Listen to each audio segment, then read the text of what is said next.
Hi folks. Last fall we finally took delivery of this 2023 Rav4 Hybrid. It was a 50-week wait due to back orders, leftovers from COVID, but we finally got it last fall and have gotten used it so far for 4 trips this year. So I can have some impressions about how it handles the load of my Ranger 10 and what kind of mileage I've been getting while doing so. My methodology on this is pretty simple. All I really do is I reset the trip meter and the fuel economy gauge when I'm towing, and then track those numbers for the trip. I don't track any of the numbers like after we get to the campground and are going around without the camper behind us. It's strictly towing miles, pretty straightforward. And then like I do for tire wear, I also keep a little log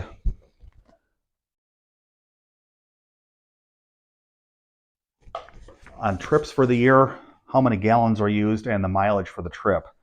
We had 4 trips this year so far, totaling 1,746 miles. The mileage on them varied. As a low, going up to Hayward, Wisconsin, it was 28 miles to the gallon.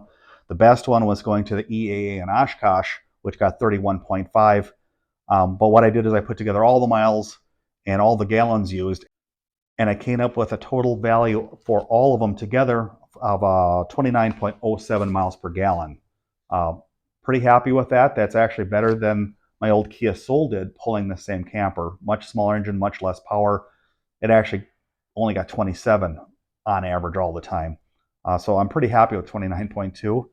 A couple caveats on that. Specifically on the trip to EAA, that was much higher than most. I was able to, due to heavy traffic on that trip, fallen either behind large full-size campers going down the road ahead of me and draft them, or semis and draft them. By drafting, I don't mean I'm up on their bumper where it's unsafe.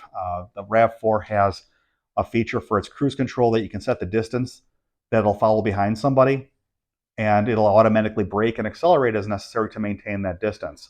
I like getting behind the tractor trailers and campers because they rarely go more than 70, which I don't want to do anyway. And I can get some drafting effect even being back 6 or 7 car lengths. It actually helps the mileage, as proved. That's by 2 miles to the gallon better than any of the other trips. Pretty straightforward. I'm not going to get close enough to have safety issues. Half the time I'm far enough away that other people are still trying to cut between me and the other trailer. So it's not that close, but it's still enough to help. The other thing with this is the power aspect of it. With the cruise control on, it automatically flips back and forth between hybrid mode, EV mode, and just regular gasoline engine back and forth. On none of the hills that I have found in Wisconsin, some of which are fairly steep and long, did it have any real problems. The cruise control is able to maintain speed under all conditions at all times. Actually made the driving task pretty easy. Also, it has a lane centering feature on the cruise control. It's not really like Tesla where you can just let the hands off and it'll drive you to your destination. It's basically an optical system that's watching the lines on the road and more or less keeps you centered with some caveats. It can be tricked by lines that kind of disappear. It can be tricked by grooved pavement. It's not like you can just not pay attention anymore.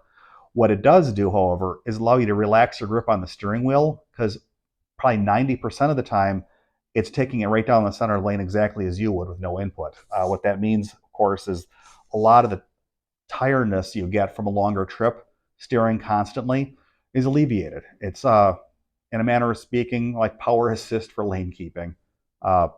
Very nice feature to have. So far I'm actually very happy with the performance of the RAV4 Hybrid. It easily handles the camper.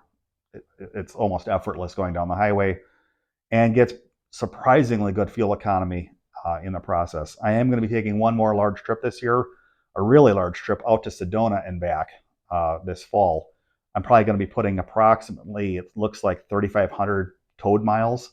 So I'll come back and do another update on this. Some of the speeds out west are much higher on average, and of course we're going through mountainous areas too. We'll see what that does to fuel economy, but I'll let you all know. Till next time.